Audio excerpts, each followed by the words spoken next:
Hello, I thought I'd do this intro actually on the right side, the correct side, I should say, of the camera, because I always screw up with my angles here. But before I get into the Sun Kil Moon review, I want this to be pointed out. It's not a big deal. I know a lot of people are going to see this and they're going to kind of roll their eyes, whatever. The last two Sun Kil Moon releases I've actually not listened to, mainly because of a lot of the allegations that have come out about him. I don't want to necessarily say my opinion on the matter is I believe them or I don't. I'm not going to necessarily do that, mainly because obviously there's a lot going on with that. I just wanted this to sort of be known that this is still a fantastic record. I'm still a big fan of everything up until the allegations points and other things that I'll bring up about his newest records, with a lot of the stuff coming out. But I wanted this to sort of be a PSA. I can possibly leave some information that if y'all want to go see and research about sexual assault victims, like resources and whatnot, I will leave that below. I just thought this was kind of a good way to intro it because, again, I still think this is a phenomenal record. I feel like it deserves to be talked about, and this is sort of that part of it going back to 2014. That does not necessarily wash away anything that's happened to him, but I just wanted that before the video. Hello everyone, thanks for tuning in to ChannelBK. My name is Brian, and welcome to another classic album review, and this one is for Benji by Sun Kil Moon. Sun Kil Moon is the singer-songwriter project of singer and songwriter, multi-instrumentalist, poet, and just indie folk legend, Mark Kozelek. And this is his second project, not album, second project musically after Red House Painters, which was a huge slowcore group back in the 80s and 90s, which is where Mark got his name, where he really was working on his craft really well, and then obviously transitioning into Sun Kil Moon. He does stuff collab-wise as Sun Kil Moon, as Mark Kozelek, a lot of other groups and stuff here and there, and he is probably, at least after this album came out, probably one of the more eclectic indie folk singer-songwriters out there. He just puts out music like crazy. Now, I said after Benji because one of my fun parts about doing classic reviews is I always feel like there's a lot to talk about in terms of, is it just a personal favorite? Is it big for the group? Is it big for music? Is it big for a genre? Is it something that maybe, I don't know, was it a defining thing? Is it underrated? And to be honest, I feel like this album kind of checks most of that. This album is defining for the genre, it's defining for Mark, and it's defining for the artist himself because this was such a important record to him, for him, excuse me. This was such an important record in terms of a newfound success and experimentation, and it really proved that at his age, still doing it, but at this part of his career, he could still redefine, come up with creative ideas, and change himself up. Because this is sort of the most well-known record of his switching styles to a more spoken word kind of diary-like approach. His previous album, Among the Leaves, was the beginning of that. It was him testing the waters, sort of finding all that he wanted to do in that style, and then that was transitioned into this album, which is a little bit of his normal verse-chorus stuff that he's done before as normal structured songs, but then there's a lot of elements on here of that open poetry and spoken word. This album, to me, I think is his masterpiece. It's one of my favorite albums of all time. It's exciting for me to have an album like this because I don't think it's just an amazing record. I think it's just so important for him, and I think it's his best record. I know a lot of people, you know, maybe prefer pre-Benji, which will be a term maybe I use. Something like, you know, The Ghost of the Great Highway, something like April as well. I think those are great records, but after Benji, some of the most interesting work he's put out, which I know a lot of people haven't really stayed with him because he's put out so much after the fact, but something like Common as Light, which is a double album of like 2.5 hours of this Benji, but like more extreme, to a lot of people that sounds like, why would I listen to that? But to me, it's experimental, it's interesting, and it's so grand that this is the template from Benji. A lot of his releases after Benji really followed this style, but this is the most constructed one of it. You see hints and pieces there, and you see a lot of his old stuff too. Now, I'm also very excited because I never reviewed this when it first came out. This was a late record for me. I wanted to review it when it came out in 2014. It would be my favorite album of the year at the time. There's another album that ended up being #1. If you want a good laugh, you can go check it out. I have no regrets for it. Like, it's not anything where I'm gonna be upset about the comments, but I'm gonna let y'all go deep in the ChannelBK archives because I think it's a lot more fun to see what y'all think was #1, and then you're gonna come on here and go, why was that #1? However, this is #1 now. This is retroactively #1. We retconned that list. And my #1 single of the year was Carissa, which wasn't even a single, but there wasn't any other song that year that I loved as much as that song, so I cheated and put it on there anyways. But yeah, Mark as a singer he's very emotional. He has so much grit in his voice. He's a great performer. And this record basically takes what he was so great at and really just dives into these really vivid memories. This album is incredible. It's just a little over an hour. Like I said, some songs on here are definitely more structured. Some songs on here are just long and expansive. And the one thing about this record that I always think about is there's so many artists I like, whether or not maybe everyone loves them or maybe it's a small group of people. Because I definitely think people that make music like this, I can like if it's maybe poppier or if it's not as, you know, deep diving, you know. I'm not necessarily against that. I love singer-songwriters in general. But when I listen to this record is one of the most vulnerable, just records, raw records, honest records I've ever listened to. It's kind of uncomfortable at a lot of moments. Something like Dogs is a song that I think if you're just someone going into it, you might be like, I don't like this, but when you really sit down and analyze it and you get this feeling from the song, it makes you just feel so like fucking miserable, because a lot of this album, even though this album is not completely depressing, it is such a beautiful, reflective album about so much. And Mark, at the same time he puts stuff together that's so simple, he does it in a way where it doesn't come across as corny or artificial or simple. There's so many ways that he says simple things on here that are captured in one of the most beautiful ways ever, in ways that, like, for me to feel that emotion from him and to feel that is just incredible. But I'm gonna get into it. Let's get into it. Carissa, which I brought up, debuts this album. It debuts as the first song on this album. And this is a little bit over 6 minutes, about 6 minutes, and it's a perfect moody piece to open the album. Again, this album being very reflective and about the past and about death and about grief. It's a very wide concept, but it definitely works within the context of what he's doing. Again, it does feel very closed and tight. The song is about a cousin of his who died from a fire accident from an aerosol can, which is gonna come up later.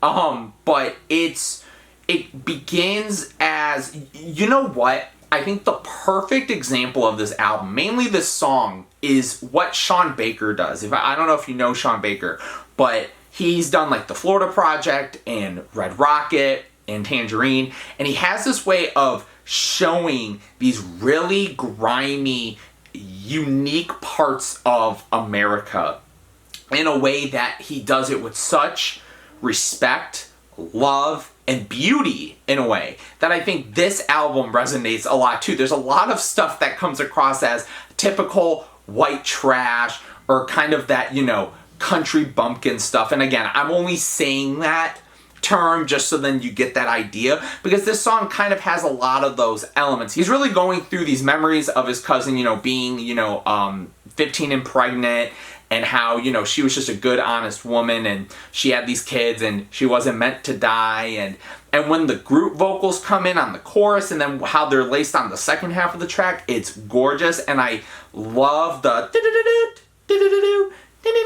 near the second half as well in the end.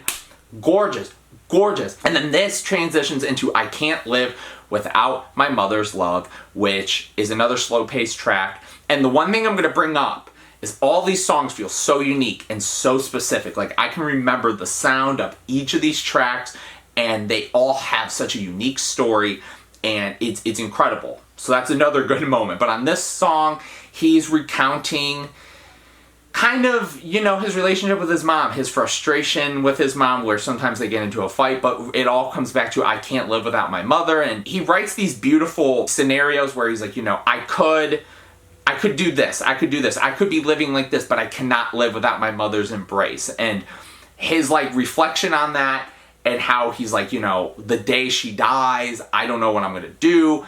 It's, oh my gosh, it is so gorgeous. It's like by this point, you are so in focus with what's going on. Now on Truck Driver, we get a song which I referenced in Carissa, which her father, Mark's uncle, the song is about. He was a truck driver, but he died in the same way that Carissa did. And there's just this slow pace, like it's eerie and it's menacing. And he's sort of talking about his uncle and the stories about his uncle and going to visit his aunt. I love the way he paints these old stories and then puts it in sort of that current day situation of what he does now for him or for anyone in his family. And it's just, again, just the way this song builds. And another thing too, this album is perfectly sequenced. It just hits. Every single song rolls perfectly into one another, because the following song, Dogs, which I brought up, is probably one of my favorites. I mean, all of these songs are my favorites. I love them all. But this song starts eerie, the vocals sound far away, and it then builds into his normal vocals, which then leads into these really great drums that come into the second half. But the guitar licks and the way it ends and how he ends each one, like very, like kind of, I don't want to say lazy, kind of like gross. Like it's like dong, dong, dong, dong, dong. Like it doesn't sound clean. And each verse is him building on these relationships. And again, I was talking about the raw honesty.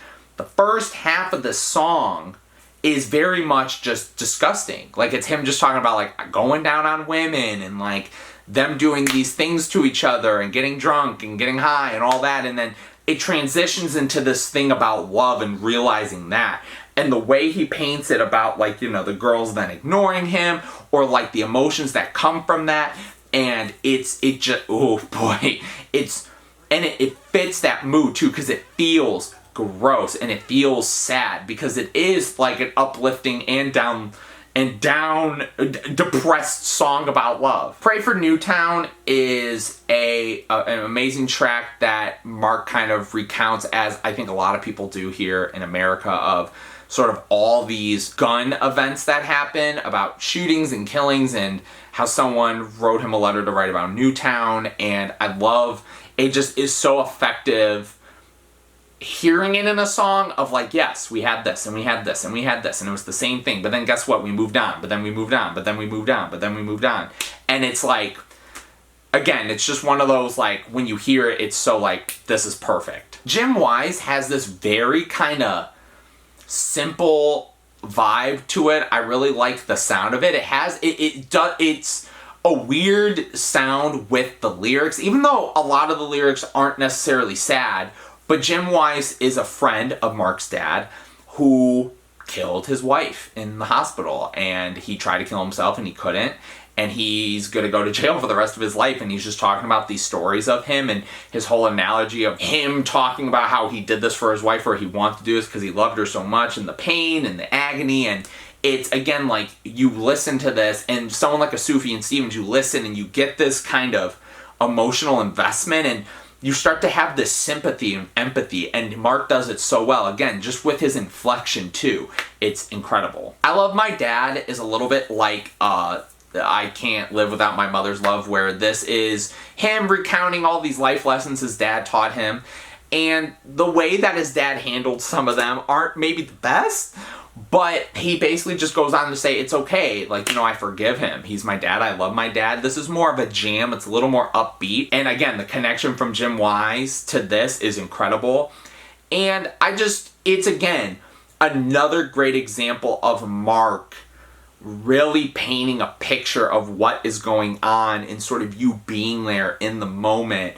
And again, him being at this point of his life, him looking back, thinking to himself, like, where am I at now? And what do I want to be? What do I want a kid of mine to be like? And learning all these lessons from his dad. And again, it's him being thankful of it. But the next song, I watched the film, The Song Remains the Same, is really the first indication, like the song after this, of him kind of going off the wall with what he's doing. Now, a lot of songs dabbled in it, but this song is long. It's the longest song on here, a little over 10 minutes. There's dreamlike guitar work, and he paints, once again, a great picture. I keep saying that. But of him talking about him and his friends going to see the movie. The song stays the same. Remains the same. Excuse me. And he kind of uses that as a way to talk about other little stories in his life. This is a more kind of sad look of his past, but it's not like the most depressing, but it's his way of kind of recounting things in his life that he still remembers and in the people that he was with and honoring them and respecting them. And again, it's one of those songs where it does not feel like 10 minutes. It just breezes by, and it's incredible. It's again one of those just kind of free-flowing songs that he gives us. But Richard Ramirez died today of natural causes is the follow-up, which this song is not musically all over the place like stuff that he does down the road, but lyrically it's him taking an event and kind of painting a lot of stuff about said event of him with Richard Ramirez dying at the time that he obviously recorded it, but him recounting when he was at large and using that as a way to paint stuff in his life, and just the way he mirrors certain events and the way he connects certain things, again, is just so mind-blowing. Like it's incredible. Like it's there's such a fine detail to everything he does on this song, but on this album. Michaeline is probably one of my other favorites. This is probably my favorite song on here just from the way the song is built. It's a 3-part story about Michaeline, obviously, his friend Brett, and his grandma. And it's a simple song. It's gorgeous. I love the pianos that come in on the 3rd part. And it's him painting these... I literally just started... God, this is embarrassing. I started getting chills thinking about this song. Because, God, it is so damn... This is probably one of his best written songs of all time. The Michaeline story, talking about this girl who clearly was, whether, like, she clearly was on the spectrum or something, but, she was still great. The story of, like, as she got older, she ended up being with this guy who we think ended up stealing her. Well, we know stole her money, but we think basically killed her because now he's in prison. And it just, oh my God, I'm getting chills again. And when he's just like, that line where he says, she loved like anyone else. And then the Brett story is another incredible one where he has an aneurysm trying to play guitar and he still visits him, and just, again, like, I'm literally speechless trying to talk about this song. It's incredible. Just that humanity. And it's so incredible, which kind of upsets me now when I heard some of the pieces off his 2 newest albums, pieces of it. I've heard lines here and there where I kind of roll my eyes thinking, like, I feel like on this album there's so much openness versus some of the stuff he's talked about lately. But anyways, and that follows into a story about his grandma, where Benji, the Benji name drop, and this one gets me the most because of my relationship with my grandma, where, she left me too soon, and every time I hear him sing about it, it makes me very worked up. This song is when it starts to kind of, there's other songs on here that have kind of brought you to this point, but this is when you start getting into that final act, which leads to Ben's My Friend, which is a kind of like a fun little rock song. Like, it's a fun little poppy song too. I love the guitar work. His Blue Crab Cakes part is iconic. And this song talks about his relationship with Ben Gibbard of the Postal Service and obviously many things. And it's him using, it's funny because in this song he's talking about how he needs a final song. And this song is the final song on the album as he was writing it. It's him looking at Ben and his success versus his own. And it's a very interesting look at where he is now. Like, it's such a great way to wrap up the album where he has all this reflection time and now he's sitting here thinking about where he is now. And it's crazy because this album really did a lot of good for Mark. It really opened a lot of new doors because up until this point, he was definitely a known name, but this sort of brought a whole new audience, myself included, to his attention and his discovery of feeling like he's okay where he's at. There is a little jealousy. It sounds like a little bit in kind of his way where he sounds like how I'd be, where he's just like, I just want to say hi and bounce. And how he is. It's such a fun way to end the album. It's a nice way to kind of put you back to a mellow state. It doesn't end in such a sad way. It sort of gives you some clarity and relief. And then the album's over. And it goes by so quick because you are just entranced in what Mark is doing.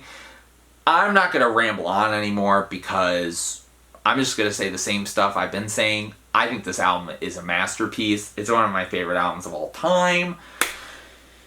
And I think whatever your opinion is on him lately or even musically, not even personally, if you haven't listened to this album, please listen to it. If you've not even heard of him or if you've not even listened to it and you don't have an opinion either way, please listen because this is one of those albums that I feel like needs to be listened to and I really feel like should be a more appreciated album that not a lot of people talk about, and it's incredible. And if you liked it, tell me because I want to hear from all of you as well.